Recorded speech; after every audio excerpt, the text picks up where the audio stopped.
Welcome back, everybody, to Blackstone Fortress. It is our 14th episode. I forgot to mark unlucky 13, but that is what it is. We're here and we're not finishing that sentence. I am, as always, your host, Chris, aka Snowy Night Owl. I am joined today by Mark, Coda, and Ryan. Welcome, gentlemen. Good Hello. afternoon. It's not an Hello. afternoon, Mark. It is evening. Well, Evening.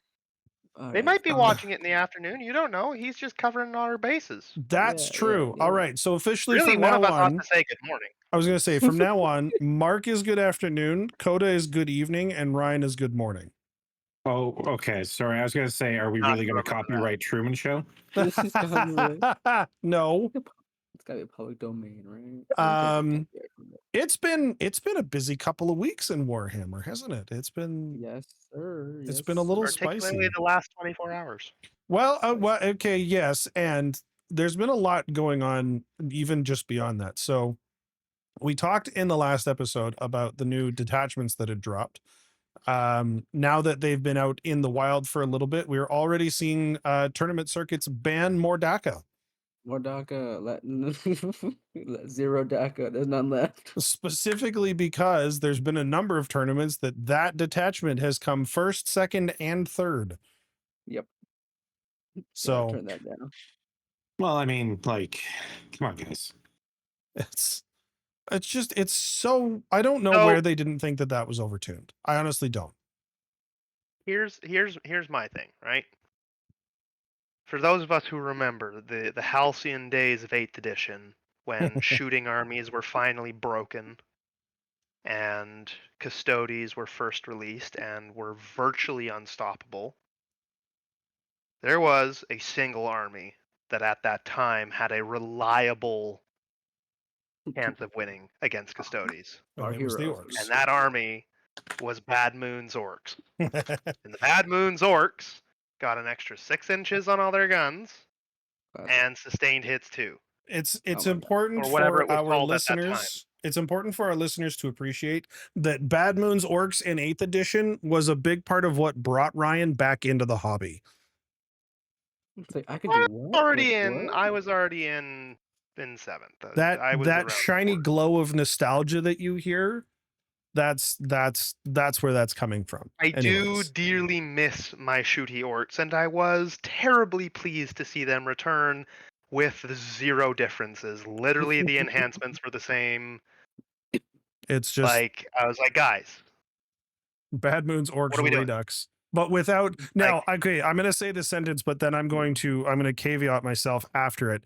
Without the custodies to stop them, except that I think the only reason that Lions of the Emperor is not being banned is it's been suppressed by Mordaka to this point. I will explain why that's not the case later, but you're on the right track with that one. Okay. Well, either way, it's so funny to me that we get these like post Grotmus detachments and everybody's like, that's fucking broken. And then there's always that percentage of the community that's like, no, it isn't. You're overreacting. And then all of a sudden, oh, look, it's fucking broken. So Literally, all, like, if nothing else, Mordaka has a 1 CP stratagem that lets any unit get the Wa in a turn. Yep. Like, you can have endless Wa. Which and Mordaka gives them assault as well as sustain too. Among other things, yes. Woo. So yeah, it's bad. So on the one hand, let's put it this way. It is horribly easy for competitive power gamers to absolutely destroy people with. Yeah, oh, you abuse the hell out of it. Yes. If you were doing a more flavorful army, it probably wouldn't feel as bad, but would still be good. Yeah. Yeah. Point being, they gotta tone it down. Yeah. Am I super stoked about shooty orcs making a return because those are the best orcs? Absolutely. Do they need to My personal change concern it? Yes. where it is right now is that I'm having flashbacks to when Bully Boys was the thing and how hard G-Dub came in and fucking kneecapped Mega Knobs as a result. Yep. I was going to say, the other problem I'm having is I'm now terrified that it's going to be taken away from me. Well, and Yeah, not just yeah. taken away. I think the snapback is going to be overly aggressive again. Now, then in the same always is. sentence, I'm going to acknowledge that G-Dub probably saw all of the heat and how bad Bully Boys has been, and maybe they underreact. I don't know. I'm calling it now. Third detachment rule. Every orc has a 6 BS. They shoot less. They're not It's as good basically now. on If you Overwatch at hit, all You're times. hitting 3 times, but Yeah, well, exactly. Every hit's going to be 3 hits, but that's all you're hitting. Mm. honestly, let's be real though, wouldn't make much of a difference. I was going to say, Probably every not. orc player immediately fucking bet. Like, Like, I can We bet. can do it, boys. now all of a sudden I have to bring a duffel Listen bag here, full I of can throw dice. out 60 shots to begin with.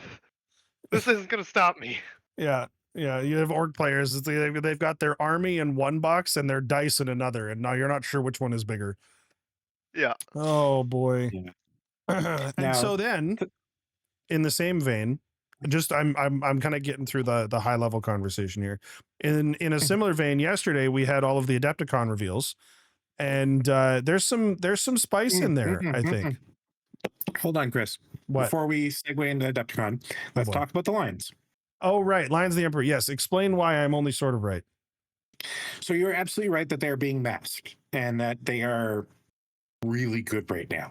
Mhm. But they're being masked by another detachment of Custodes. Wait, seriously? Yeah, so right now, if you look up the meta stats from last weekend, they only had like 57 games played as Lions. So let me look at here. Oh, where is it? Right here. So Riddles? Lions of the Emperor has 47% win rate out of 232 games played. Okay. That's not a great win rate, right? No. But the highest win rate Custodes have is Solar Spearhead. That's their Grotman detachment with all the That's walkers. the vehicle one, right? Yeah. Yeah. That had a 53% win rate, but only 49 players. Interesting. What the stat that I think is hugely important is what's called X and O. Yeah. So how many tournaments did that detachment go all wins, no losses? Right. Right? Spearhead detachment, despite having 53% win rate, only went X and O twice. Lions of the Emperor went X and O 8 times. And we don't think that's just a function of volume. I don't think so. I mean, it could be, but usually what you see is the best players go X and O. And right now, the best players are playing Lions of the Emperor. So you think their win rate stats are being diluted by people that don't know what they're doing? Exactly. It's a valid statement. But the X and O is really hard to get. Yeah. So I don't have permission to put it in the Blackstone, like in the podcast chat for some reason. So I'm putting it in the other chat. But the end of this video is very appropriate for more DACA Oh boy. right now. I'll watch that later. but yeah, so I think that's the thing. I think anybody who is looking at these attachments, the big thing is they are doing one for everybody eventually. God, I hope so. Oh no, they said they are. They're going to release them every, I think they said quarter. Oh. They're doing Interesting. another 3 or 4 detachments with every balance pass, basically. Yeah. Shadow Legion, so Bellacor's Legion is a 55% win rate. Ooh. That doesn't surprise me. Everybody has said that detachment looked very good. Yeah. Legions of Excess, 80%. Legions of Excess. What? That's the new Slanesh Demons one? Yep. Gross. How much percent? 80% win rate. Oh, 5 games played, 4 wins, 1 loss. okay. Oh, so there was exactly one dude that went X and won. Yeah, essentially. Okay. But I think if I look at who that was, That's what we like to call an outlier. My hero. It was in the Czech Republic. He went 4-1, 5 rounds, 47 players. Crazy. So yeah, very interesting. Now let's go on to the fact that the world is burning and Oh my everybody god. hates Space Okay. Marines. So It's- yeah, Adepti-can't reveals where it went through yesterday, and I generally was pretty happy with what I saw. I apparently am either an idiot or just in the minority. And Hey. Both can be true. true, Well, true. very true. I like there's enough here to be happy with. I think that I don't know. I like so just kind of going through the list in order, just as I have it pulled up here so I don't forget anything. New chapter approved mission deck for 2025, 2026. Spicy. So good. I'm so I'm excited. excited for the war games. I want to try those. So Asymmetric warfare is going to be great. yes. And so Super now excited. as I'm reading this, we misunderstood while we were watching the stream yesterday, Coda, because Oh. asymmetric war is its own format. It's actually completely Yeah, I separate knew from that. incursion and strike force. Oh, see, I didn't. I thought asymmetric was a variant on incursion. No, it's a new way to do narrative games. Yeah. See, that I kind of friggin' love. Secret But like missions are match gone. play narrative games, which is cool. Ooh, no Yes. second. Secret missions are gone, have been replaced by challenger cards, which they're changing the mechanic on a little bit. So the way secret missions work right now, which then themselves they were an evolution of gambits from the Tyrannic War or whatever the hell it was called. Yeah, Leviathan. Leviathan from the Leviathan mission deck, right? So secret missions, the way it works at the end of battle round 3, the player that is losing in primary, or if both players are tied, can pick a secret mission. Secret mission then caps your primary VP at 20 and gives you a pass fail objective in order to score a flat 20 VP at the end of the game. I have used them myself to some success. I've seen other people use them to win games. It's a fun mechanic. But one of the things that I find interesting is that I actually was playing a game at one point where I was winning because I had better secondaries, but I was losing on primary, and I had the option for a secret mission, and my opponent did not. Interesting. Secret missions have now been replaced by what they're calling challenger cards. It is a player trailing by 6 or more VP at the start of any battle round can choose between either a free stratagem and not like one of your stratagems for free. It's a specific stratagem that's tied to the challenger card, or an additional objective to score VP as a catch-up mechanic. This I don't know. I like this. I think this is good. No. What? I have you to mean play it to Thursday? see, but I'm optimistic. Nope. Okay. All right, Coda. Be opinionated.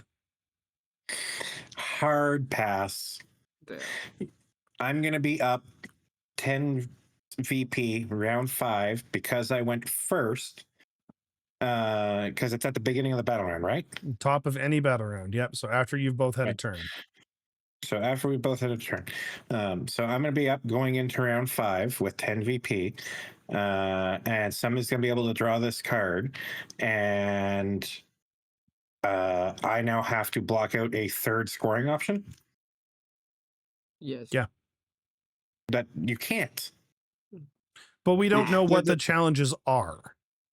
Okay, but the problem is, regardless of what the challenges are, the ability to score X number. So, like, legitimately, have they said any round except for round 5? This would be the best thing ever. Interesting. The ability to score at this point, let's say 25 VP in a round, because you're typically 15 off primary and 10 off secondaries, right? Yeah. Minus like the bring it down or the really odd ones. So 25 VP in a round is now going to go up to, let's say it's 31 VP. You're 6 VP down. It makes sense that that challenge card is going to bridge that gap. So to interrupt you a little bit, we have actually gotten a preview in an article about the chapter approved mission deck of the challenger cards. they are worth 3 VP. Okay. And they are think, very simple from the look of it. yeah, I think it is.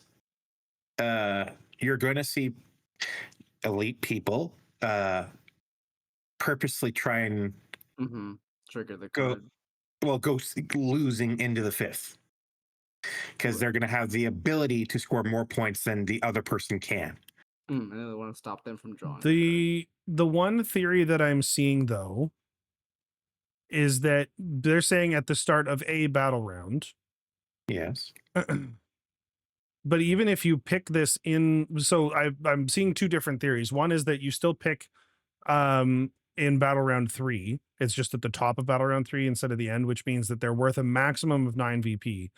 But even then, if we're right and it's the top of any battle round and they hold and pick it battle round 5, the 2 that they've previewed to us are only worth 3 VP. They're not worth sandbagging to play around. Meaning if you trail by 6, you can only get 3 and you can't catch up. Exactly. Well, except that what I'm saying is you can catch up because now the total VP you could possibly score is higher than the other guys in a round. Right now, the max VP you can score in a round is equal. Okay. Yeah, but what we're saying is if point, it stays equal and you're 6 points up and they get +3, you're still lagging by 3. The point is that this challenger card is not enough to bridge the gap that has to exist in order to be able to take it. They still have to win some other way. Not as much. Not as much. They have apparently 3 easy VP to just do. Yeah. But again, that 3 VP is because the gap has to be 6 in order to get the option to get that 3. It's just a way to. Okay, but if you're averaging the same point, then you're not going to catch up. It's instead of having to kill a Land Raider, now you just have to kill a Dreadnought. Right. I'm not saying that you're entirely wrong. I'm just saying I don't think it's as like devastating of a change as you think it is, where I'm not saying it's a devastating change. I'm saying that they're upsetting the equivalency of the game in a way that I dislike. It's kind of like I didn't agree with gambits. I don't overly agree with secret missions. If you're losing, you're losing. I paid money to be here, Limerick. and so did I. Like it. Sammy's got me. Like, perfect example is mine and Ryan's game yesterday. He won because he got 20 VP for a speeder? No, for his Vindicator exploding. Huh? Yeah, kind of uncontrolled situation. To be fair, of the options, 2 of them were unscorable. One of them was highly unlikely, and the other one was still a gamble because I had very little left. Yes, but unlike gambits, you get to choose. And you got lucky. I can't come back from that.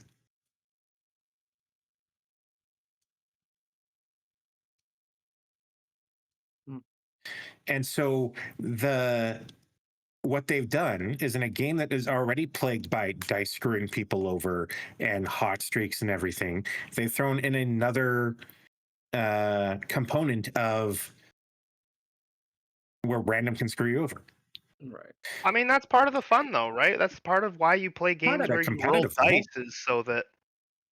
At a competitive level, we build lists to minimize that. That's why you get things that reroll 1s to hit, and that's why you don't just take things that have devastating wounds. Yeah, but at its core, it's still a dice rolling game, which means you are effectively gambling that you will never roll well enough and everything will go bad. Yeah, but you're trying to minimize that. I can't minimize a secret mission. Neither can you. And what I'm saying, and like I understand what you're saying, but I think the idea should be to minimize that. The dice should be the only random thing. Tacticals aside, because they've done a really good job of balancing those out. This is like also just for a game mode that's meant to be asymmetrical anyway. It's like there's going to be an imbalance baked in. Right? These are in every game mode. Yeah, challengers replace secret missions. This isn't asymmetrical warfare. What the hell? Um, I I don't disagree with challengers cards in and of themselves. Like the progression from secret mission to challenger card might actually be a benefit. I disagree with that mechanic in and of a whole Yeah, I get because that. it brings around situations where an exploding vindicator loses me a game. And I don't that was a very close game. I enjoyed the game at a casual level. It was great. In a tournament level, that could literally push me at a first place. Right. That tournament level would be a lot higher stakes. You're Or higher. push me at a fifth place and now I don't get a golden key. Hmm. So, So like here's a and question for you, because the problem that these missions are trying to address, I think, is the conceding round 3 plague that was a problem for a very long time in this game, and I think to a degree continues to be. yeah. Because I think the point of these is to offer somebody who is losing and feeling overwhelmed a route back into the game that maybe is unconventional and not necessarily worth taking unless you need to. Okay. How would Well, you there's no fix the problem? so right now there is no downside to challenger cards, from what we can tell. Secret There's missions cap you out no drawback. that secret missions cap you out at 20 primary points, period. Mhm. Plus whatever the secret mission is. So if I can deny you that secret mission, you can score half the primary I can. Well, just under half the primary I can, right? Mhm. That's the gamble of that secret mission. There is no downside to the challenger cards. Sort of. What I What's the downside? both of the ones we've been shown are an action, Okay. which means that you are specifically taking an army or unit out, unless you're knights, but you have to be Or working on doing these actions. I will also say, as someone who in our game yesterday was absolutely like getting wiped on the floor, like at having a to take an casual action to level, catch up. That's a resource I don't necessarily have a lot of. and yes, and at a casual level, I get this idea. What I would like to see is it not hit the tournament scene. And frankly, if you are at a tournament and concede round 3 because you're not having fun and losing, thank you for paying into the pot. Okay, to be fair, I get what you're saying. Like, maybe at the top tables this is going to be a problem, but can they balance competitive for the 100, 200 best people in the game, or do they need to do it for the 3,000 people who want to go to a tournament and try their hand at it, but aren't necessarily that good or know what they're doing? They can, because grand tournaments can have whatever rules they want. WTC rules, IPC rules. They can say at a grand tournament, secret missions don't exist. Yeah, no, I mean, WTC has an entire like FAQ document of their own that changes rules. If you want these to be at round robin tournaments, because those are generally lower stakes, I'll concede that. I still won't be happy because I don't agree with the mechanic as a whole. It's Okay. a poor man's mercy rule. If you're watching a football game and it's a blowout, do they just call it? Does the other team just get off the field? No, part of sportsmanship is, yeah, you lose. Sorry, man. Someone has to. I've done my fair share of that. True. Okay, so again, not trying to push buttons or anything, but Yeah, if a tournament can just ban it if they don't like it, then what's the issue? that I don't think they will, and that's my issue. So if they won't, that means that they don't disagree with the mechanic the same way you do, right? Great, and I might be in a minority, the same way that you are. Like, I'm not saying mine is the correct take. I'm saying that I don't like this mechanic, and instead of trying to fix it every quarter that they've been trying to so far, I'd rather them just see it take away. Thing is, I think the problem that they're running into is they're not seeing adoption. Because like I can count the number of times I saw gambits on one hand. Secret missions are a Well, little because more those were common, but random. yeah, Gambits were stupid. they were If you dumb. can't achieve half of them by the time you can draw it, what's the point? Well, okay, so then let me ask you a follow-up question. On the assumption, because of the way that it looks, the assumption that the challenger cards are random, does that temper it somewhat? As much as I know you said like a lot of the effort is avoiding randomness, but in particular in a competitive setting, if they're not willing to take a chance on getting a bad challenger card.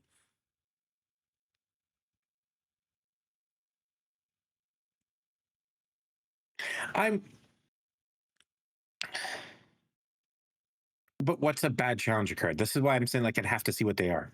Well, so the two that we have is an action in the shooting phase. You pick a unit from your army, not in your deployment zone, and wholly within 9 inches of one or more battlefield edges. Action completes So it's immediately for containment. 3 VP.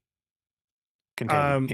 Yeah. The other one we have is also an action in the shooting phase. It's a unit from your army that is more than 15 inches away from all other units in your army, completes the action immediately for 3 VP. Okay. So some of them potentially are a little bit obnoxious to pull off and force you. Like for me, if I pulled that second one, that's the one unit 15 inches away, I'm kind of screwed. Right. So confused with the name of these challenges. Like, what challenge? How is this a challenger card? It's worth noting as well with the challenger cards that you have an option to take a free Yeah, stratagem they have a or the stratagem challenger. or You the have to mission. pick one. So you can, if you're lagging, basically it's a Hail Mary option to get a stratagem that might help you catch up. Yeah. Or to get a new Like for objective example, that might help you catch up. this renewed focus in your shooting or your fight phase, you select a unit and it gets 3 roll hit rolls of 1 and rune rolls of 1. Yeah. Now, what I don't know, and they haven't gotten into it, but my assumption would be when you pull the card, you choose to either keep the stratagem for the rest of the game or the mission. You don't pick each round. I don't know if that's the case, because what happens if I complete that objective, but at the next battle round, I'm still trailing by 6? Well, but that mission, that's you the can do thing. that When every you turn. pick it, if you're It's like a new primary. Holy. The way I read it, it sounds like you draw it, you pick it. That's what you have. More like a new fixed secondary. I read it as this at the start of a battle round.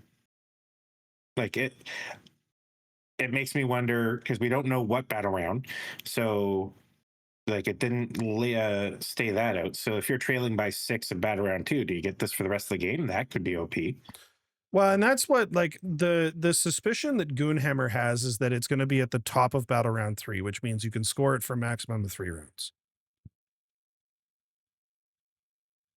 It would track with what they've done with secret missions. Yeah. It all depends what they think is the problem with secret missions. Well, if the problem was adoption, then I don't know if that changes it. If the problem was the ability to complete it, then I can see round 3 going away simply because it gives you more time to do it. Yeah. That being said, this game has things I like and has things I don't like. This is one of those things I don't like. I probably won't use it. Do I think it's going to cost me the game? Probably not. Will I be supremely ticked if I lose a grand tournament because of that? Sure, but no more than I would be if the game that me and Ryan played last night was for first place and I lost because of the exploding Vindicator. Shit happens, you move on, you deal with it. I just would prefer to see this whole mechanic go out and us understand that like no other competitive game has a, oh, I'm sorry you're losing, here's better.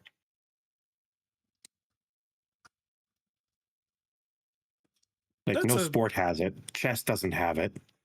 Imagine chess, like fucking get more pieces on the board. If you're losing at the end of move 47, you get an additional queen that comes in on one of your rook spaces. Well, I mean, you get to like you can trade out a pawn for a queen. Yeah. But usually you're not losing if you can get a pawn to the other side. So you know what I mean? Like that it. I guess maybe it's more the mentality behind it than the actual thing itself. And maybe it's an issue I have with the player base that feels that that needs to be a thing. Like, for example, I am going to assume that the four of us here are of the opinion that these, or except for me, the three of you here, are of the opinion that these are cool. But if GW decided to take out secret missions, then he would be like, "Oh, but I love those. Those won me games." I actually No. would be just a smidge upset if they got rid of the idea entirely. I'll be like honest. that Our there's game yesterday is the first time I've ever used a secret mission. Well, and exactly, and I've used them as well, just to see what they were about. But like it to me, it's just the mechanic feels wrong to me in a competitive scene. And that's why I'd like to see tournaments or grand tournaments take that mechanic out. Yeah, anywhere. Because if you concede at a grand tournament, it's a 90-0. Yeah. No, and I'm not necessarily disagreeing that conceding at a grand tournament is a bad thing. And I will say from my own personal sports experience and from sports experiences with others, to step back to your comparison of, the soccer game where it's very clearly a blowout, there's a difference between finishing the game and playing the rest of the game. Yes. That, you see the third strings or the second strings at the field and all that. Yeah, you're right. Yeah. But I guess at that point, it then falls to me to ask my opponent or myself to be the better sportsman and be like, I'll finish this game because you deserve the chance to eke out as much points as you can.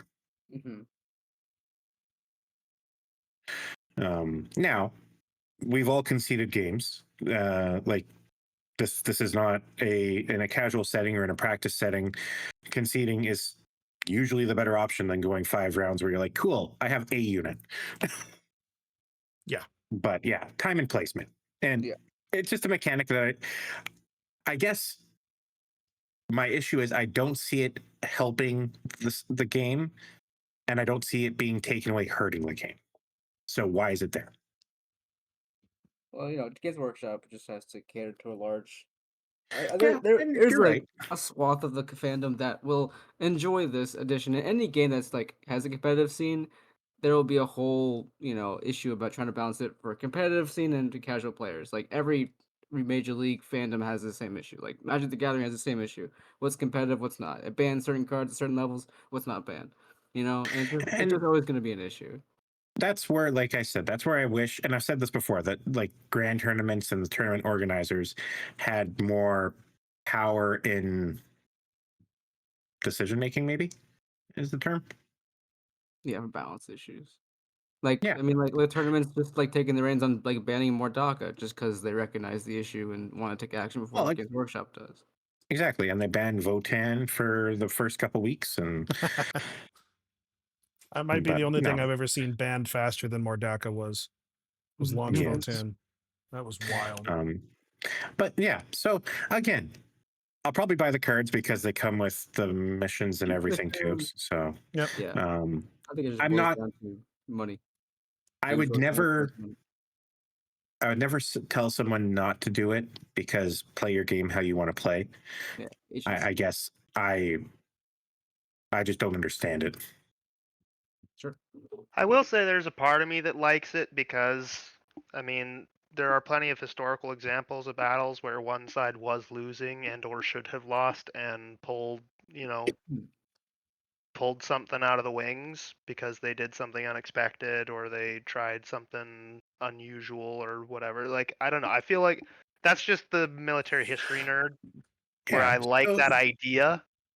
Whether or not it's balanced is So then my question would be, instead of handing out free VP for like standing nothing, in a field, are we better off with that pawn to the other side of the table reward, where these challenger cards are like, take out the enemy warlord, bring back a battle line unit? I want to like what if It's an interesting idea. what if it just says do a backflip right now? You get 3 VP. I won't see that happen. I would never score that, and I would probably end up in the hospital. He'd never score it, but he'd try. Anything for 3 points? Put another No, hole in you his know what? leg. No. Yeah. The Oh, tournament exactly. halls usually have concrete floors. And the ones I play in do. I'll let you know But, after I go to mine. No, but I like, Yeah. So to give credit where credit is due, I love the stratagem idea. Mhm. The idea that you don't just get a mission, because sometimes the missions are undoable, that you get a stratagem. I really love the stratagem idea because that still requires strategy on your part. A degree When of to use that execution. stratagem, Yeah. how to use that stratagem. It's not literally, I'm just not going to use these guys and I get 3 VP for it. So it would be interesting to see, get your warlord to the other side of the table or to your enemy deployment, capture the enemy deployment objective marker with your warlord, bring back something, or the rest of your army gets a 6-up feel no pain, or something like that. Yeah, I'll concede that the whole sort of gambit, come from behind, win the losing battle thing could be done better. And so maybe that's it. I just haven't seen a way I'd like it, because free VP, like it's one of the things, like I've haven't vocalized this, but I find it weird. Like holding your home objective should not get you VP. It's like There's I'm a just few doing mission my variants There are where- certain missions where they don't. The one that we played yesterday, where holding it Yep. enhanced the other ones, that I love. That is good. But because there are some armies that don't have the ability to sticky reliably, it usually just means you're spending points to hold your home objective. the battle line tax. Yeah, and that's weird. But anyways, that's that. Moving on to the next thing.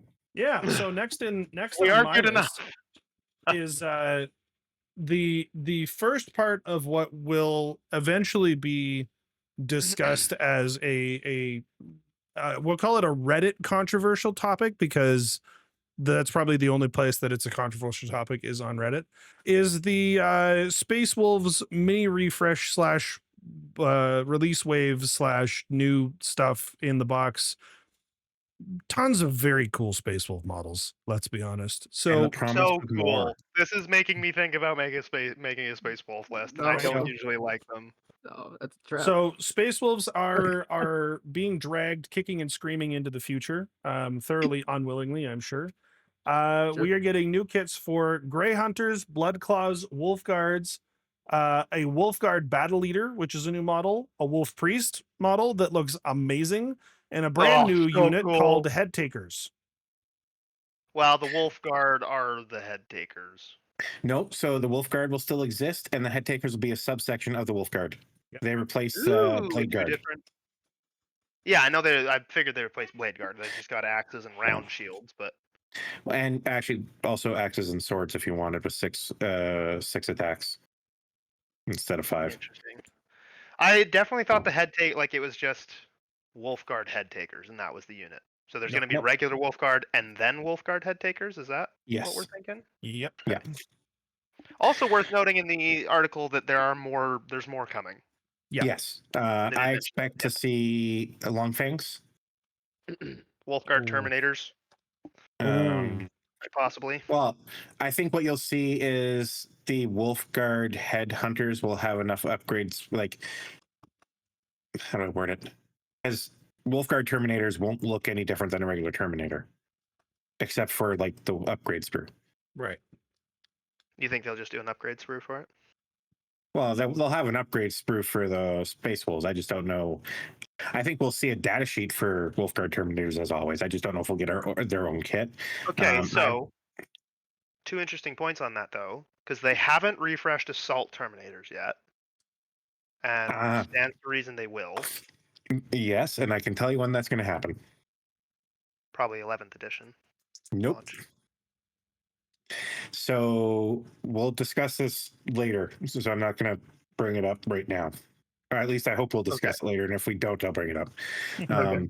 But I'm expecting to see either the chapter master come back and refreshed, or their librarian, Stormcaller, whatever his name is. Oh yeah. Yes.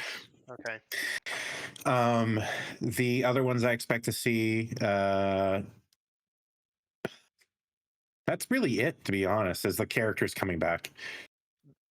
I will say And- the other side of the Terminator thing is that a lot of people didn't think Deathwing Knights were going to happen, and that those were going to be an upgrade sprue. But they got a dedicated model kit. Yes, but we lost Black Knights in the process. No. No. Yeah, they'll get around to them.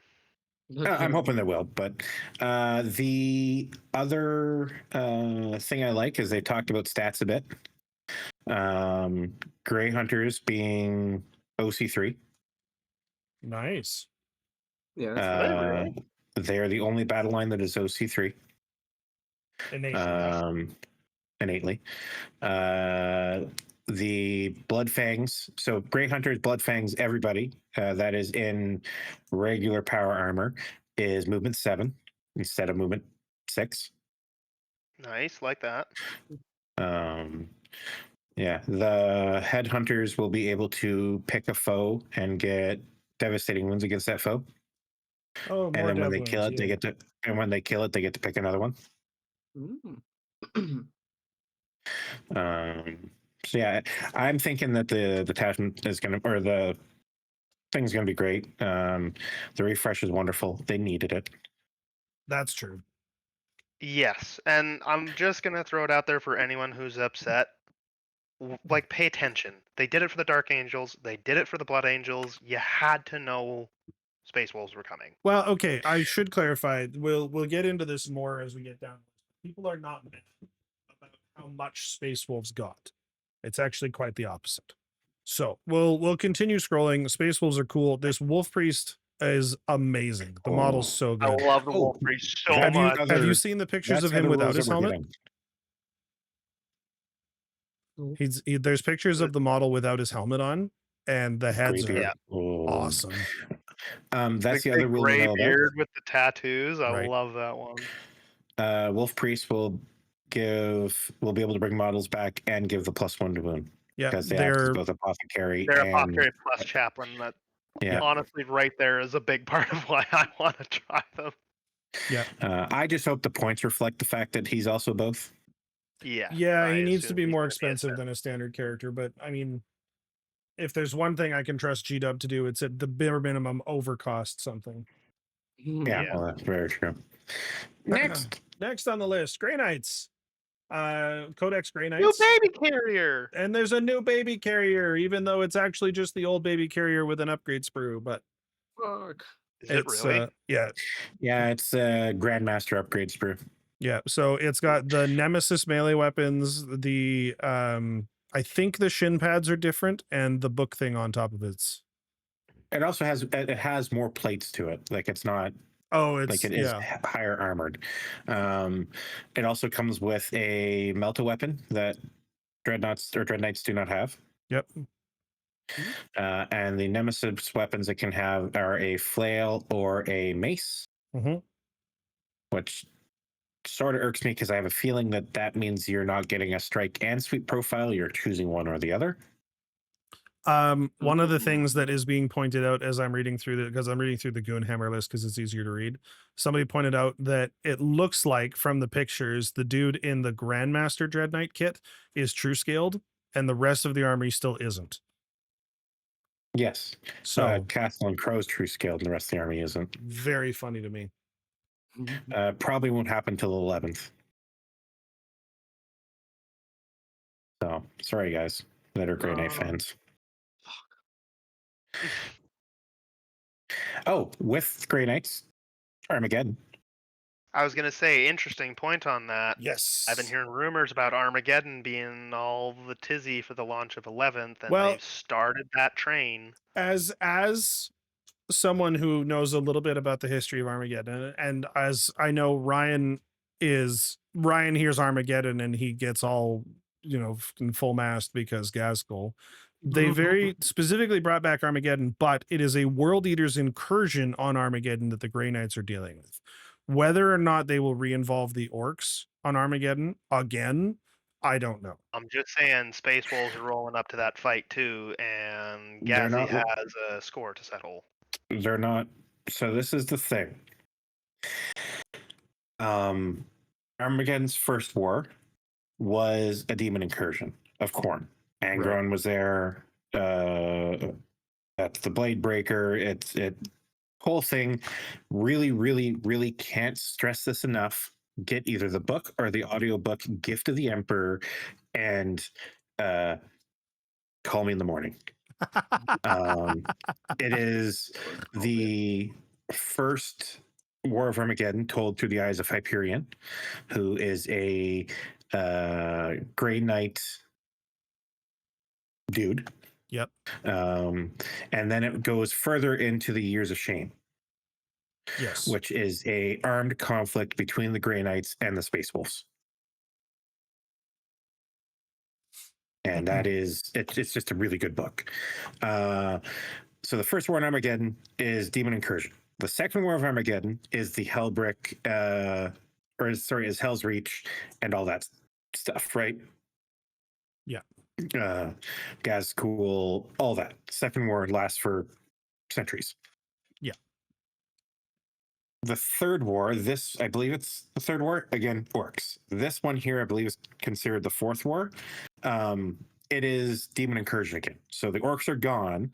The Black Templar and the Space Wolves are there from the previous war still. Yep. And so it's not like everybody's converging. Armageddon was stupid enough to get in the way of the Red Wake. And the Red Wake is a Khorne crusade. Terrifying. And so what happened is that Grey Knights are like, hey, Angron's coming back because they really don't like Well, so bit of a lore dump here. Grey Knights are the only ones that truly know that the demon Primarchs are demon Primarchs. Sure, CIA, they know everything. Well, it's they know that they're also Primarchs, and they really, really hate them. Right. Yeah, so there's that. Anyways, gonna be great. I'm gonna buy the Crusade book. I don't know if I'll ever play Crusade, but like, World Leader, come on, man. I look forward to hearing about it secondhand. Second. Yeah. So then moving on from there, we have quite possibly my favorite reveal from the entire event because my Chaos Knights got left behind. Thousand Suns Automata. We have the new, and I keep forgetting the name of these. What the hell are they called? They are the Sekitar automatons. My favorite factoid that we received about them is that they can equip a heavy warp flamer and they have the ability to overwatch for 0 CP innately, which is delightful. They are prescient bodyguards, and so they will have probably an enhanced version of the bodyguard rule. They have my personal favorite Terminator missile racks in the entire game in the form of the missiles that are usually on the Scarab Occult Terminators on their backs, and they just look fantastic. Very Egyptian. I'm so happy. Oh yeah,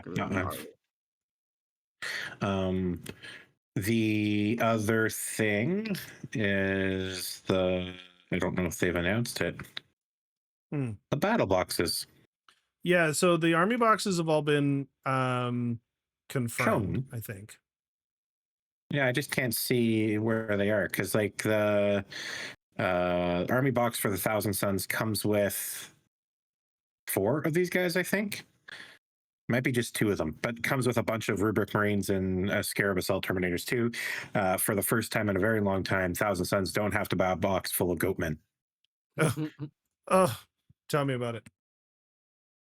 So, no, it's a cool release. They look very, very Stargate 1 Gua'uld. Yeah, well, I mean, the Oh. Goa'uld very much sort of channeled the Egyptian mythology the same way that um the Thousand same way Sons do, that yeah. Thousand Sons do. Yeah. So I've always been a fan of that sort of general aesthetic. Yeah. And I'm pleased to see Thousand Sons continue to lean into it. It makes me very happy. I'm trying to see if I can find because they definitely showed off the boxes at Adepti-con. But I'm not seeing on Warhammer Community if the boxes are listed anywhere. So let's just see. I don't think the boxes were in the Warcom articles. They aren't in the Warcom articles, but I do have them here. Okay. 2 automaton. It looks like 2 sorcerers, maybe 3, depending on if that's a sorcerer or just another. No, 3 sorcerers, group of 10 Rubik Marines, and a group of 5 Scarab Cult. Cool. So you're looking at your 3. Yeah, that's a good starting point.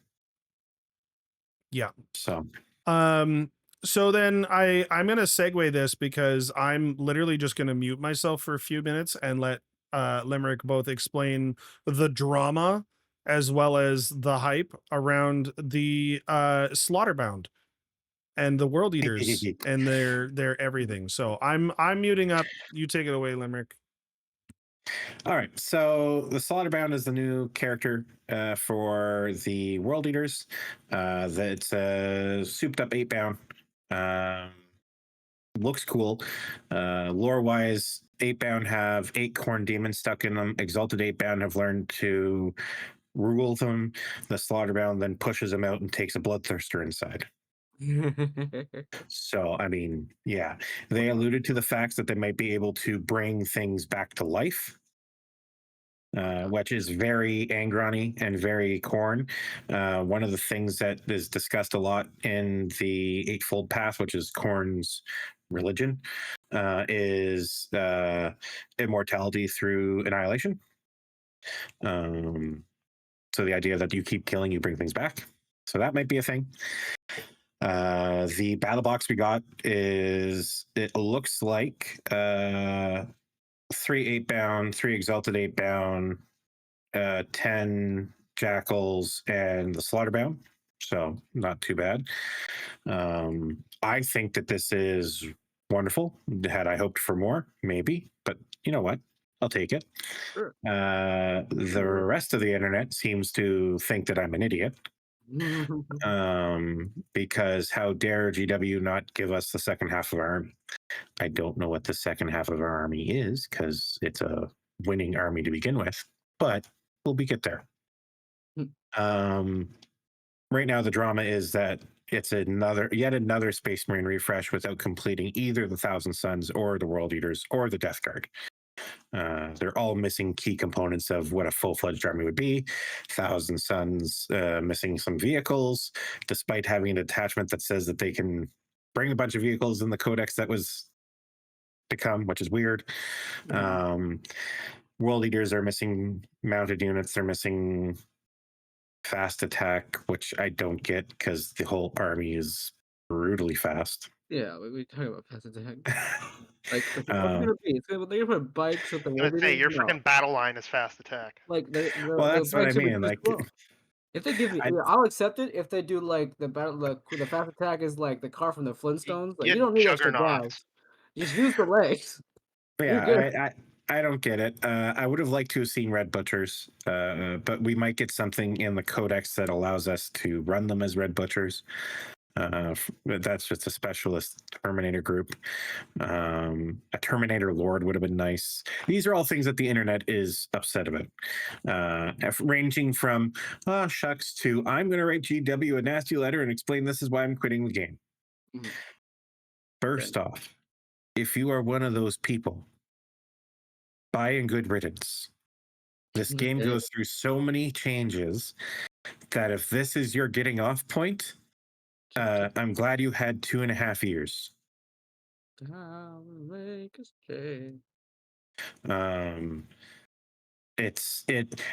Yeah, I don't even know if the Slaughterbound is going to be viable by the time it comes out. Well, But it's a new model when we didn't necessarily need to get one. Like PW could have just been like, here's a codex, have fun.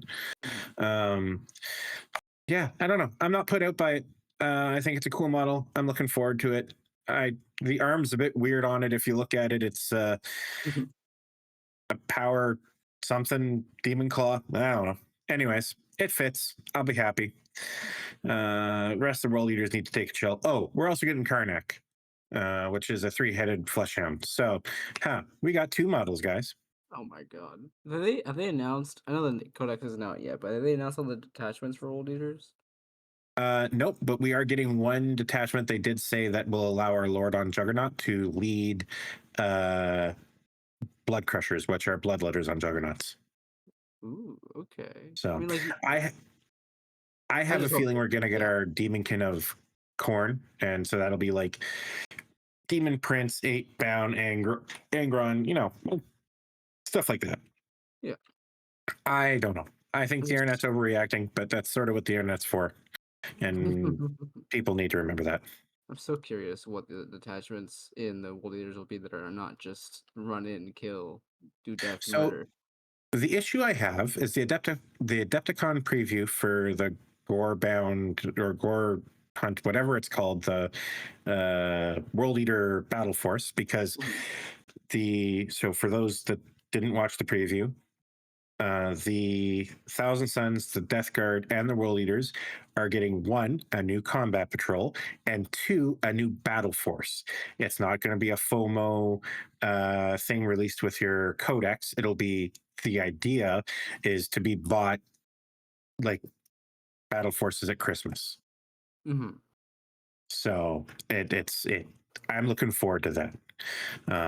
But as I said, the preview that they showed on they showed 2 previews. One was 6 8-bound, 10 jackals, and the slaughterbound. The other one was 8 8-bound, 20 jackals, and a slaughterbound, which point wise matches a bit more up with what I know of the other ones, but who knows. And that's all that is for the World Leaders. I kept it short. Yeah, too short, apparently. Snowy. He's not even back. I think he's putting his kids to bed. Oh, well, fine then. This will all be cut out anyway, I'm sure. Yeah. I guess I could take over the next one. The Death Guard. Death Guard. I wasn't like, this doesn't seem like, there's no, nothing exciting about Death Guard, right? Well, so they're getting a new Lord, the Lord of Poxes. We knew that they were getting it already. It got released early on.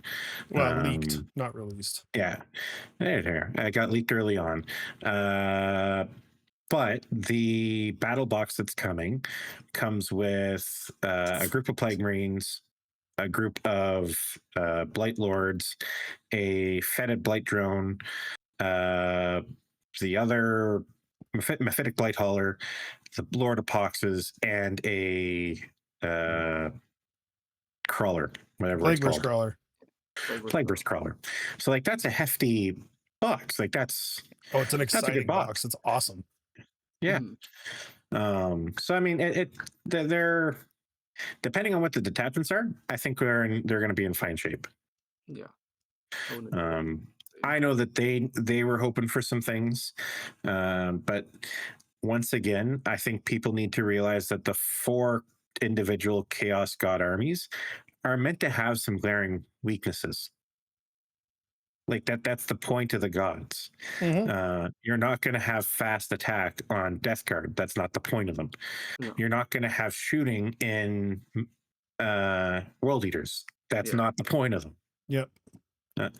So I think that's like, if you want a well-balanced, well-rounded army and you still want to be Chaos Space Marines. If you don't want to be Chaos because you can't be a well-rounded World Leader army, play Blood Angels. You already have the paint scheme. Ain't that the truth? So no, I'm excited with all these reviews or all these Chaos previews. I know I've recruited you guys for the fancy codexes. I'm almost going to say don't bother. There's only 1,600 of them. I'm still gonna try. Yeah, bro, I got the bot farm ready to go. I've already paid the money for it. But Let's because scalp that shit so fast. I think it's much more realistic that I'm just going to buy the special edition codex when it comes out. Ah. Speaking of which, I'm going to rant a bit here about the way things are done at GW, which I know is weird, me rant, but anyways. We can do that for you, all of us. Well, no, so like FLGSs can't order special edition codexes. Oh, it's That's only- weird, man. Yep. yeah. Come on. Your Alright. website constantly goes down because you can't handle the influx. Why? Come on, man. Anyways, also, how can you consider them FLGSs if they can't order that crap? Yep. Yeah, like But support anyways, your local game store. Also, we're not gonna help you. Not a word of disagreement from me on that one. So yeah, and then they told us that coming soon, which presumably means the summer release schedule, will be Imperial Knights, Chaos Knights, my boys. What else they say? Black Templars and Grey Knights, which yes. considering we got to look at Grey Knights, I don't know what that actually means, but you know, Mhm. it is what it is. I don't think it means much. I think the reason that they got to look at that was because of the Crusade Right. book. But who knows? Maybe.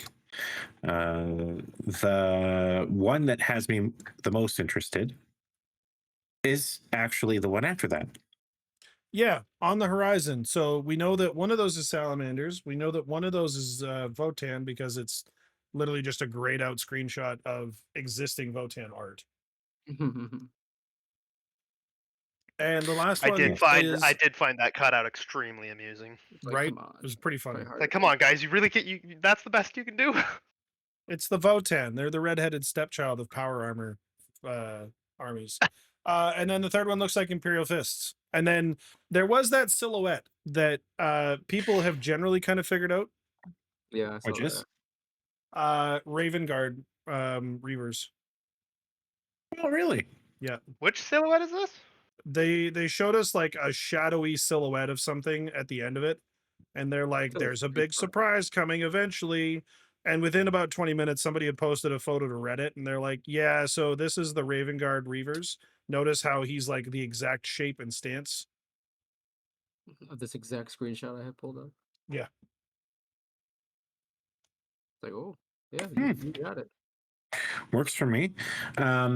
This is where I was going to say about those assault terminators. Mm-hmm. That Imperial Fist, 10-1 is Lysander. Oh, that would make sense. Well, so that's been everything I've been hearing is that all the Codex chapters are going to be getting like new character models, and Lysander is the popular choice for Imperial Fist. But he also leads the assault companies of the Fists. So it makes sense that with his release would be the assault terminators. Possibly. So I guess that would be a thing. Release a character and then release like a new core unit or something with them. yeah, well, to me, it would be their bread and butter unit. With the salamanders, you're probably getting some form of Gravis. It's going to be a Gravis. Gravis unit of some kind, yeah. Yeah. Give Well, me I'll tell you, What I would honestly expect- kind of want them to do is like take the Space Marine 2 route where Gravis you can have Plasma Gravis, you can have Melta Gravis, and you can have Bolter Gravis. Well, I would love to see them streamline the aggressors so that they're not bolter or flamer, that it's something different. Like the aggressors would be bolter, and then you'd have something else be the flamers. I Just do for have simplicity's one. sake. I have one complaint. Like I love Gravis armor so much, and this is just a really nitpicky thing, but the cables on the back of the legs bother me so Suck. much. They look so stupid, and I hate them. But the rest of the models are so cool, and like the units are pretty good. So I have a real tough one with Gravis, and I like my current army that I'm building. I took all the Gravis units out of it because of that.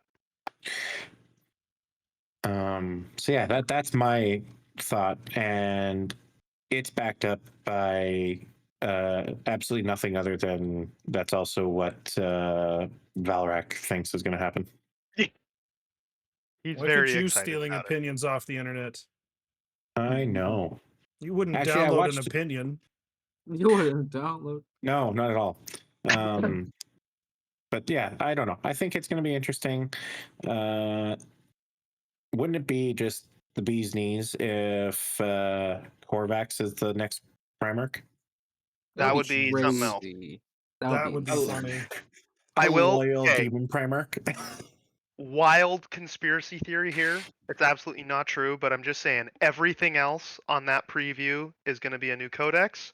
We're getting codex compliant subcodexes for everyone. They're doing it for all of Chapter them. compliant subcodexes is an awesome thing. But now we're I back honestly, to- if it happened, I would not be upset. But now we're back to 9th edition bloat, and it gets so much worse from there. Except that every trying to codex doesn't have 48 stratagems in it. And it's also Oh, not no. every code. Whichever codex is newest is the best because all the other ones were great and they had to make the newest one better. Well, okay, so a little bit of that, but that's always going to be the case. But the big thing was that in ninth, your force org augmented your chapter in force org augmented your detachment. Like so you could end up running a spearhead Blood Angel Space Marine force. And because you chose Spearhead Blood Angel Space Marines, you have 45 stratagems to choose from because you have some for the Spearhead, some for the Blood Angels, some for the Space Marines, right? Right. Yep. Yeah. What they've done now is your detachments are where you get your stratagems from. So the bloat has gone away because it doesn't matter how many books come out, it matters how many detachments there are. Right. It's always gonna be the same. And either way, you got Because- you got 6 stratagems. Well, because like unless you're going to use the detachments in and so the way they've done it, and I sort of agree with them. If I wanted to play Dark Angels, but I never want to use a Dark Angels detachment, I just want to play Dark Angels Gladius Task Force. I just need the data cards. I don't need the codex for Dark Angels because I'm never going to use their detachments. I need the Space Marine Codex, and that's it. Or the other side of it, if all I'm ever going to do is First Company Task Force for the Dark Angels, I don't need the Space Marine Codex because I'm just going to run Deathwing. So they're Yep. just So I- self-contained enough. Yeah. So they've avoided the bloat in a very good way, I think. And I think that's why they're going back to this slowly. Point being, maybe all Space Marine chapters get their own codex and unique units, and that would be absolutely wild, and everyone who's not Space Marines will be angry because more Space Marine models. My counterpoint to that is they went the complete opposite direction with demons. Yeah. Yeah. Oh my This is god, true. did they ever? And I don't disagree with it. The demon armies, or rather chaos in and of itself, doesn't really blend well to souping. Yeah, like this, So- like, Entirely this, true. this one's red, this one's blue, this one's purple. Well, but like it's like you have the undivided, but that's just regular chaos. And it's not like you're going to run a corn army with anything other than corn demons because they don't play well with each other, lore wise or rule wise. Right. You know, I think it was It- a smart choice, personally. yeah, so do I. I think it's, and because the codex, I would rather have an attachment in my World Eater Codex that allows me to mix World Eaters and corn than have a demon book with one corn detachment.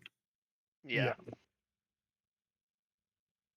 So Well, fair point, and this is why I led with wild conspiracy. I don't know if it is a wild conspiracy. They have loved Space Marines for a very long time, Like the money. and it doesn't really make like all their other like next up releases are codexes. And Like, that they've is never- again, that is where that's a theory to begin with. I'm just Yeah, not going to hold out hope for it. No, probably very true. One not thing to I do that. will say, if we're going to listen to Valrak at all, is he's been talking about Alpha Legion, and if that He has. happens, it will have a party. We'll have a board. I'll be changing my army. Ryan will be dancing naked in the streets. So, my issue with Alpha Legion is that we don't know anything about them. And we're not supposed Just to. as planned. Well, but like, how do you write an Alpha Legion codex where that doesn't just destroy that? I mean, I think there's ways similar to like Tyranid Codex, right? You do it from the viewpoint of people who've run into them and who have little tidbits of information about them, but it's just stories and So, as someone who doesn't know anything about Alpha Legion, do they have a special unit? The closest thing would be headhunters. Yeah. So like, because like that was the big thing for me would be what would their army, if they were getting their own codex, what would their army look like? It would look like a Teal Chaos No, Space Marine army. Alpha Legion have a special character. It's just it's Syndrome from Invincibles. Yeah. Yeah. Which? If everyone's Alpharius, then no one is.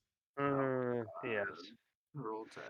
No, I mean if they were to get like actual model releases, I'm sure they could find some way to make Terminators different with the Lernian Terminators, and then it'd be the Headhunters would be the other obvious one. But it Yeah. would probably just be like a focus on stealth units and stuff like that. See, honestly, Which, I I mean- think the single best way that they could do an Alpha Legion release is they don't give you a single Alpha Legion model, but they give you rules for how to play literally any other Space Marine model. Yeah. The one thing I'll say is that nobody knew about Tormentors or what's the other ones? Yeah, or I mean any of the Flawless or any of the Emperor's Children. Flawless Blade didn't exist. I was gonna say we are maybe putting GW into a bit of a box here, going like, well, these are the only options they have because that's all we've heard about. I mean, oddly enough, the Flawless Blade like lore dump doesn't even talk about Palatine Guard, which is legitimately the special unit from 30K. Yeah, exactly. What So would be it's weird. hilarious to me is if Alpha Legion gets the option to take Loyalist units or Chaos units. Because, I mean, legitimately, the Alpha Legion is on two different sides. Like, everyone makes a joke, it's like, oh, are they loyal or are they not? Some of them are, some of them aren't. Is basically the true answer. I don't know. I gotta see some proof. So At no, best, that'll be anyone interesting. knows. I think it's a lot more likely we'll see an Alpha Legion kill team. Probably they did, and that was, I think, one of the big things that when I was listening to Valrak rant about it, he's figuring they're gonna do that because the Night Lords went over so well. Yeah. And GW they're not willing Really to do did. like the whole refresh on Chaos Marines just because they don't sell as well as Space Marines. But the Night Lords kill team went super well, so he's figuring that the other Trader Legions are gonna get at least similar treatment. Yep. Sounds reasonable to Anyway. me. And I think as far as G-Dub news, that's about it for the week, yeah. New kill. Speaking of kill team, Oh, Okay. right, new yes, kill the team. kill teams. I almost forgot about that because one of those I is will very say I exciting. have a little lady at home who is super stoked for those. Yeah, A little I was disappointing about the techno-archaeologist, but well, yeah, I was Already a good tootling one. through the Adeptus Mechanicus subreddit today, and the general consensus in there is that Servitor's back, hype. Another box with a techno-archaeologist, not hype. Yeah. So And the fact that it's not an updated mod, like it feels a little lazy. yeah. Now the new I'm- Underseer model, super cool. I am a huge fan of the servitors as well. Like I know there Yeah, might not the be servitor new models are sculpts, all of them, but the fact that we're getting servitors back means that Imperium armies have a cheap placeholder again. Yep. Yeah. Very exciting. No, I think it's a good time all the way around. Yeah, well, and I mean, honestly, with how good this reveal was, and the rumor engine from 2 days ago, that's generally being sort of thought to be a new Chaos Knight weapon. It looks like a giant fucking 3-headed meat grinder with claws. What was the Ruinator? is the name that's leaked for the Chaos Knight. That's what Knights players are really hoping and praying that that's either a code name or like a nickname. Yeah. Because that name sucks. Well, yeah, but it means something. Behold, Yeah, the so Ruinator. the theory that I have seen is that we are finally getting a bespoke Dominus class. Yeah. So Dominus is the what? The big one? the Tyrant, yeah. Yeah. Yeah. I personally would actually prefer that we get a new hull that's either somewhere between the Dominus and the Porphyrion or somewhere between a War Dog and a Questoris. Yeah. Or give me Night Guard, give me infantry. Honestly, that's my thing, is give the knights something to like fill out their ranks. Make it so that they can run an army with something that's not, Which they've kind of done a little bit tank. with Iconoclast fiefdom. Like people are seeing actually measurable success with the ability to bring cultists. I just don't like cultists, and so give me like actual armored, house infantry Like knight servitors or something. serfs or something. Yeah. They don't like cultists either. Like, What? get Imperial Guard, use them as cultists. Oh my god. No. They don't even. I don't even think the people that like in lore, no one actually likes the cultists, bro. They're just like, where do these guys come from? They just showed up. Pretty sure the only people who use cultists are the ones who use them for competitive. I still think my Yeah. favorite thing about Iconoclast fiefdom is the way it was originally written, and they had to FAQ it. It didn't specify that it had to be your cultists that were consumed, and so you could eat your opponent's cultists if it was a chaos match. That is They should have hilarious. left it that way. Honestly, Yeah. That is so funnier. chaos. It's Yeah. so much funnier and on point. And like the number of matches where it's actually going to be relevant. Oh, that is sad. What Sorry, is that? just looking at this post for all like the different still outstanding like teasers, Yeah. Snowy, that leg that we forever thought was Chaos Knight, that is from the Thousand Suns Automata. It's gone. Oh yeah, no, we knew it wasn't a chaos knight. Yeah, the It's I the thought same it with was like claw that Witcher mages go the to. chain blade that a couple of people, I'm not going to say a bunch of people, a couple people thought could be a new war dog, and that's the Slaughterborn. Yeah, Slaughterborn. So sad. Oh, I had a point and I just lost it. God damn it! I hate when that happens. Probably up on top of your head with the other one. There's still Yeah, like well. 25 of these outstanding. There's some that 30. they let simmer for like 2 years. Yeah, there's like 30 here. What It's the hell? always a little bit wild to me when you get one. It's like, so this was in the rumor mill 2.5 years ago. It's like, what? It's like, Well, was I this mean, that's the fun one with like, again, when Valrak's getting his head, he's like, now listen, this is the first time I heard this, and there's rumors that I heard like 4 years ago, and they're just happening now. So hold on to your belts. yeah, right. Yeah.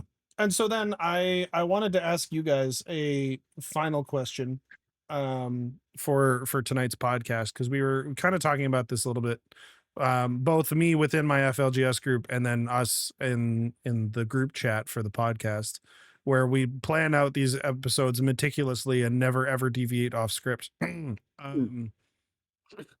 Sorry. brands. I have been entirely fairly accused of being a shill for Citadel paints. And I'm curious if you guys are Citadel paint hardliners, or if you have a brand that you're like, no, Citadel sucks and I will only use this. I'm just going to briefly say that it's super late here, and I have no stake in this game, so I'm going to take this opportunity to bow out. All right, Wow, Mr. bro, Doesn't no way. Paint. Goodbye. Oh my god. Mm. Just coming into a 40K hobby.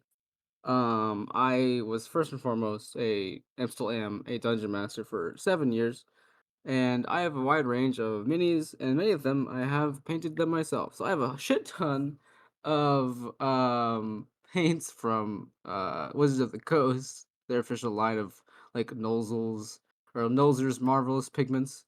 that I've used for my stuff because I have it, and I enjoy it a lot. Um, I really needed like one or two metallics to really start my Necron army, and then the rest was just stuff I already had. So I'm endeared to the official Dungeons and Dragons line. I also have Citadel, but much less of it than that. I find Dungeons and Dragons naming scheme for their stuff to be utterly hysterical. Yeah, man, it's great. Like I've literally when I painted my Void Dragon, I literally used a paint called Silver Dragon. So it just works so well. It looks amazing. Like what's the there's a set for like monsters. Hold on, let me find it. While you're looking for that, I don't know. I hate Citadel paint pots. Mm. Like, if there was anything that you could, like, if I could pay a reasonable amount of money to never have to use one again, I would. uh, the problem with that statement is that I have started painting my world eaters with corn red, and that means that I have to have corn red for the rest of my army until I start to paint a different color. Destroy. Yeah, it's not what I want, but it's what I have. No, I have something like 150 Citadel paint pots. I have a very large range of paints. My red berserkers, like I take my time with painting. I enjoy the painting process. My world eater berserkers have anywhere between 17 and 24 different colors on them. And like they're largely red. So that being said, there are some things that Citadel sucks at. Whites, good luck. Their whites are pasty as hell and suck. For that, I go with Pro Acrylic and I use their titanium white. Again, not a sponsor. It's just the one I found that works best. Also, as a like, I don't have to water or I don't have to thin it to put it through my air gun. Nice. It works on its own. I like AK. AK has a good range of paints. I really like their bottles. They're drop bottles, much like Army Painter or Vallejo. Yeah, I've heard of that one before. AK Interactive has amazing diorama paints. So, like, we're talking Citadel calls them technical. So they sand, water, that type of stuff. I think the big thing is, and I will say this to any new painter, find what works for you, regardless of brand. If you love a brand that everybody hates, but you like how it paints, you like the color, stick with it. Yep. If you have one paint from Citadel, one from AK, one from whatever, stick with it. Because the moment that you move, all paints have a different flow, all paints have a different pigmency, all paints have different characters and characteristics, so that like you'll be like, okay, well the red's close enough to make me happy, so I'll use this AK red instead of the corn red. But now your AK red is taking 3 or 4 coats and it's taking more time and you're getting frustrated and it's not getting quite the same result. It's stuff like that. It's the same. I absolutely hate to say this because they're stupid expensive. The best primer I've ever used is the Citadel primer. Oh my god. Citadel's rattle cans, you'll never catch me using anything else. Yeah, I'm just spoiled at this point. I've used everything from your home hardware, Home Depot acrylic primer to Army Painter primer, Citadel primer. One, the can lasts longer. I don't know if it's just more full of paint. It dries better. It's better aerosol to paint consistency, in my opinion. Yeah. Tip I learned: base color matters. Yes. And I don't mean base colors in like the majority color. Whatever you prime your army in, make sure you prime your entire army in it. Yep, I got a unit of five warriors that are primed in white, and you can tell. Well, so what I'm learning right now is I'm doing a group of 10 berserkers, and I used my airbrush to paint them all red, so I didn't have to go in and paint the plates. Except bronze, I'm having to put like 3 or 4 coats on because it still is pulling the red hues from the base because it's very thin. And like I'll get to where I wanted to get to and everything. It's just taking me longer, and I didn't expect that. So yeah. I don't know. One trick I do use. I have a titanium white oil pen that I mix with mineral spirits to thin down, and I use it as a panel liner, except in reverse. So, like, I'll throw it into plasma guns where their coils are. Yeah. And that way, when you throw contrast paint over it, that vibrant white oil still shines through as largely white with a little bit of color. So it gives a very strong color, a very strong glow effect. Yeah, I've seen those before too. Yeah. I'm into like just getting the right brushes too. I don't have shit good brushes to do any of that. You'd be surprised. So I will say I have really good brushes that I love and would possibly trade my kids for.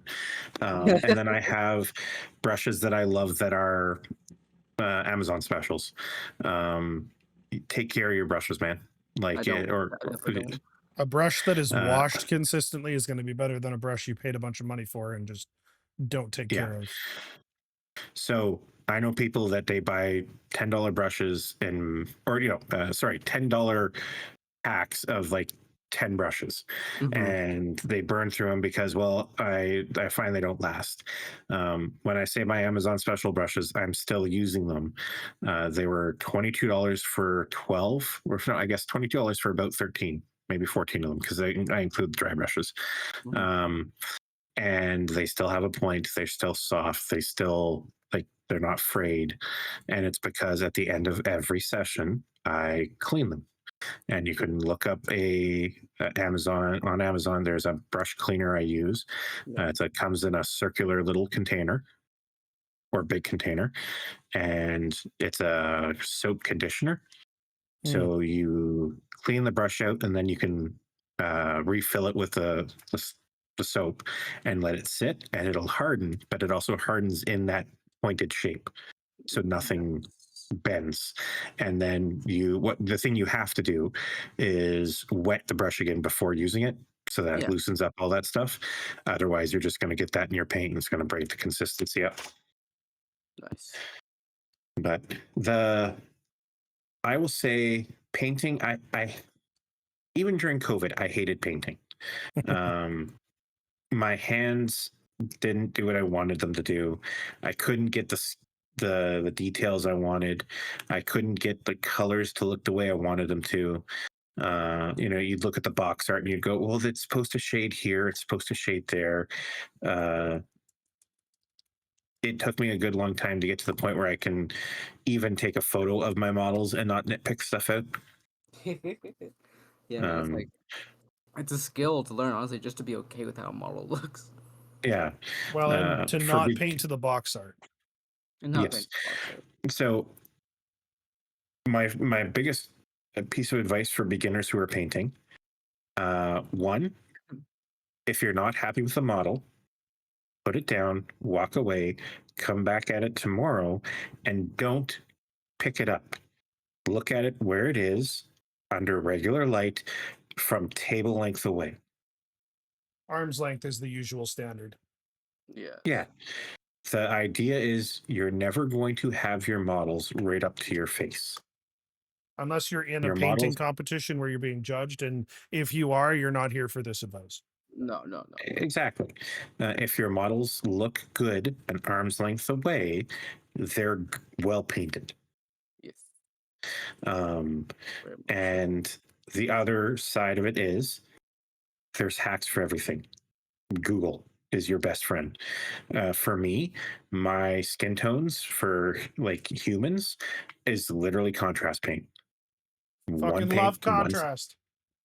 I hate contrast everywhere else. So there's 3 times I use contrast: lenses, plasma or energy weapons, and skin tones.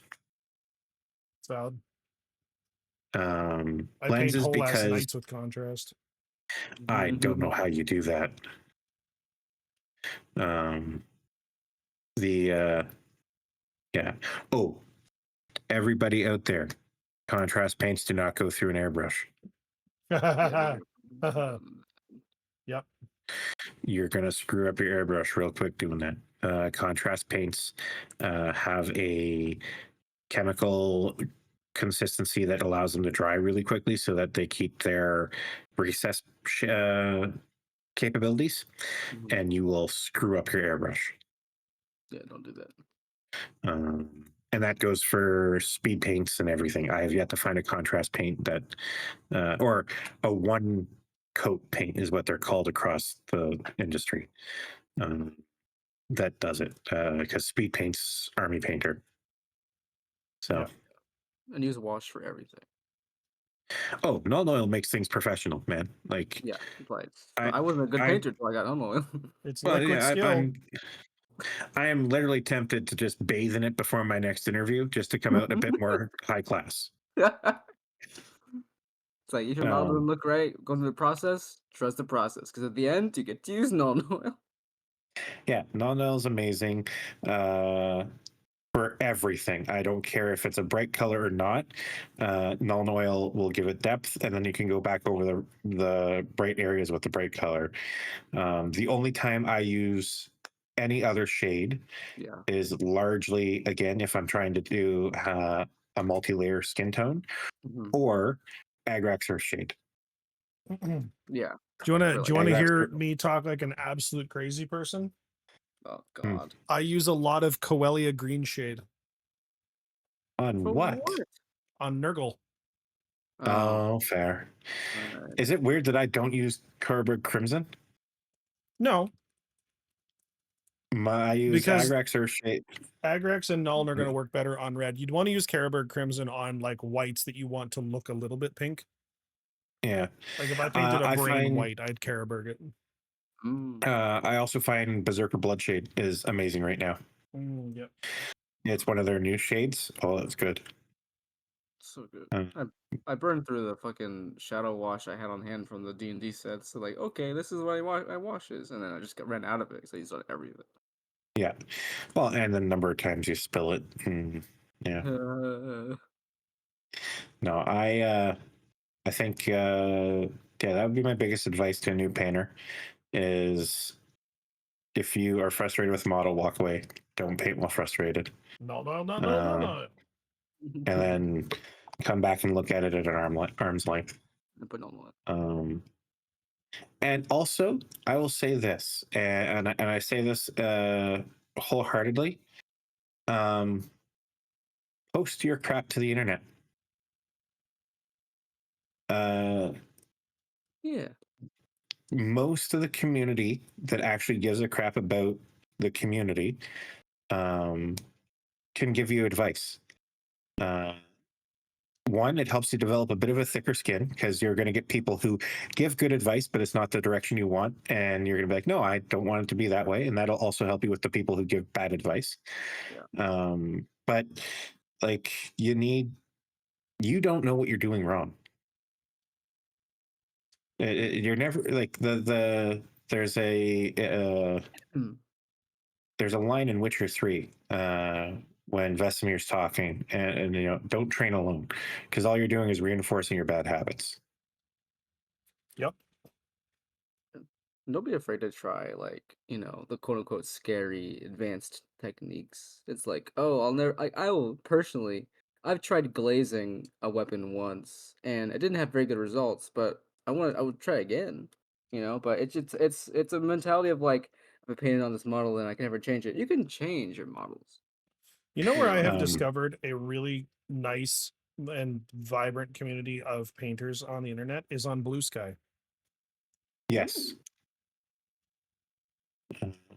The other thing I'll say for people in the Great White North, also known as Canada, still, go to Dollar Tree, pick up a couple bottles of LA Awesome, fill a couple mason jars with it, and if there is a model that you want to strip and don't like, put it in that and leave it for 24 hours, and the paint will slough off it. As a parent of kids who like to paint when I paint and not an inherent neat millionaire, I use a lot of the same model over and over again. I'll strip it, let my kids paint it, strip it, let my kids paint it. You're a kid. And well, it's one, I get more paint time if they're busy. But two, I would love it if any of my kids decided to take up this hobby with me, whether it's just painting or also playing the game. What if It's if they picked up what if they picked up what if they pick up Drukari as an army? How would you feel then, Limerick? How would you feel then? You'd feel great They because can he be gets as- to kick their butt all the time. they can be as broken and troubled as they want to be. It's probably my fault. Crawling in my skin. It's probably my fault. So I'll pay for the therapy later. Oh my god. No, it's find your local gaming store. If they allow you to paint in store, which most do, Yeah. go and ask.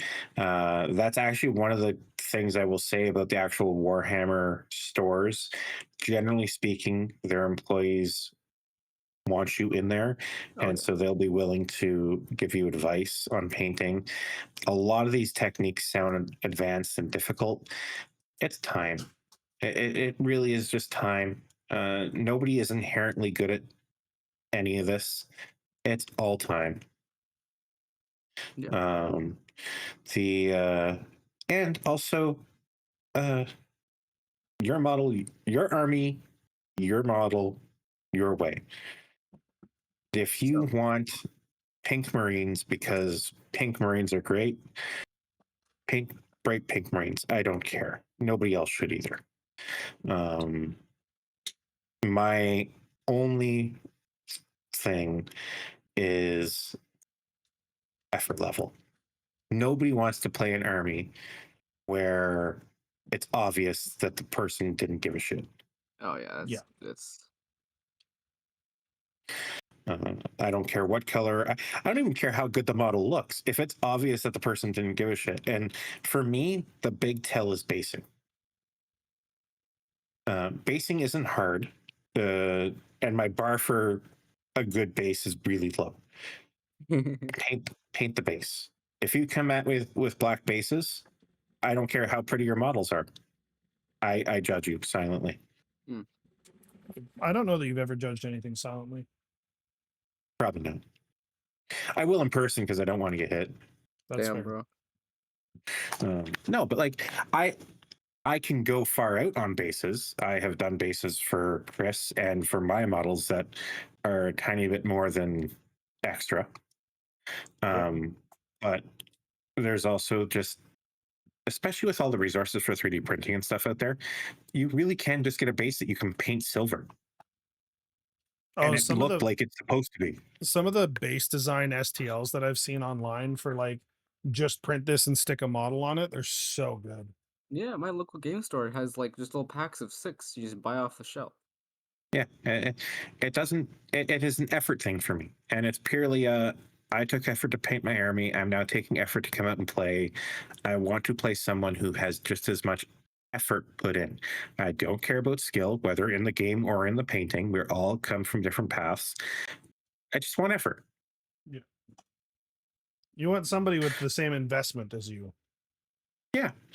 And it's one of the reasons why like I have a hard time playing a lot of my local FLGSs. They don't care about painting as far as like enforcing the paint rule, which is forgiving. And I totally agree. No place should say, hey, you don't have a painted army, you can't play. But I also know that if I'm not progressing, like if I show up to the FLGS 2 weeks in a row with the same unpainted model, I feel bad. It's just because it shows a lack of effort. And that might not even be the case. Like it shows that, but that like I might have been busy that week and really didn't have time to paint. Yeah. But that's not what it appears to be. So And appearances that's matter. well, sadly, Typical. yes. Like last Yep. weekend I played a game and my reanimator did work. The next day I spent like 3 hours just trying to paint it. Like, all right, you deserve this. Yeah, it's I'm currently painting models that I probably will never actually field, but whatever. I know how it is. I might. I know what's going to happen though. So I have 20 berserkers, right? Mm-hmm.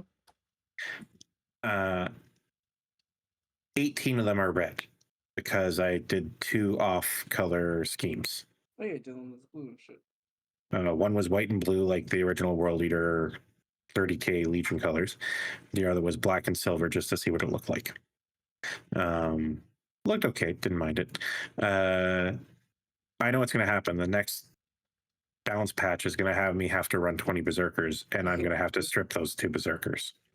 Yeah. Or That's just how go that some weird goes. like, well, they fell through time, you see. They're just chaos. Chaos. Yeah. I could just leave them off the board if you want. But other than that, I just finished printing some chaosy base decorations for my knights because I slapped a coat of Sterling mud onto them for some texture, and I'm like, no, it's too boring. I want something else. Nice. yeah. I have Army Painter rocks. I have box of skulls.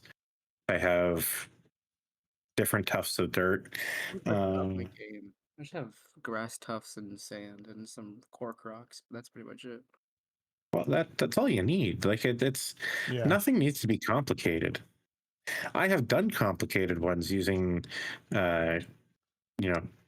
cardstock or plastic card and toothpicks or Q-tip rods because they're hollow.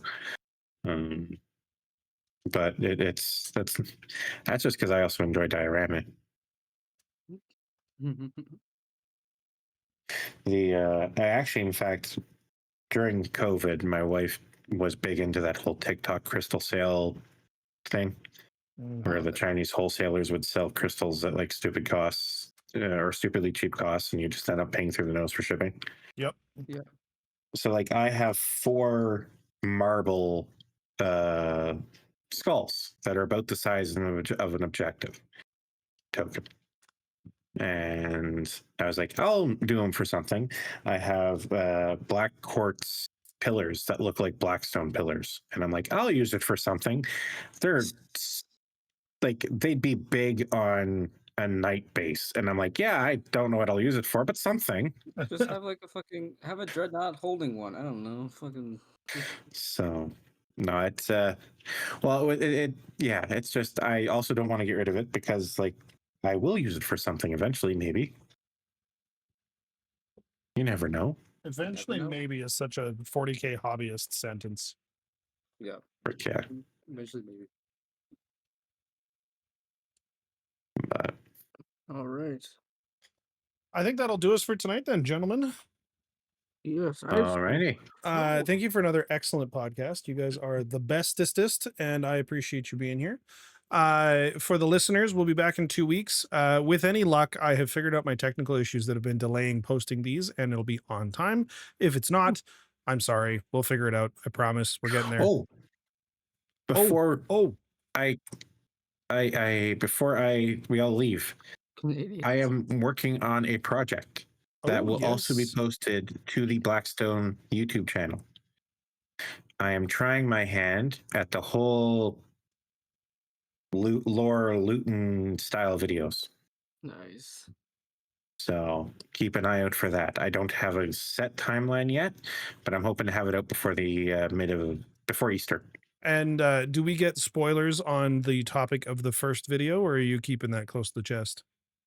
So the first video was put to a small poll within the podcast here, and the first video will be on the War in Heaven, which is ancient history to a setting that does not exist. It's very Wow. similar on Silmarillion. Silmarillion. That's the word. Yep. Yeah. Normally I would let that slide, but I'm like, nobody in the audience is gonna know what you're saying. So the Silmarillion. No. Yeah. Yeah. All right, cool. It's very that. So Yeah. Well, For so sure. keep an eye out for the Limericks lore video at a title not official. And we'll see you guys in 2 weeks. Take good care of yourselves, everybody. Bye bye.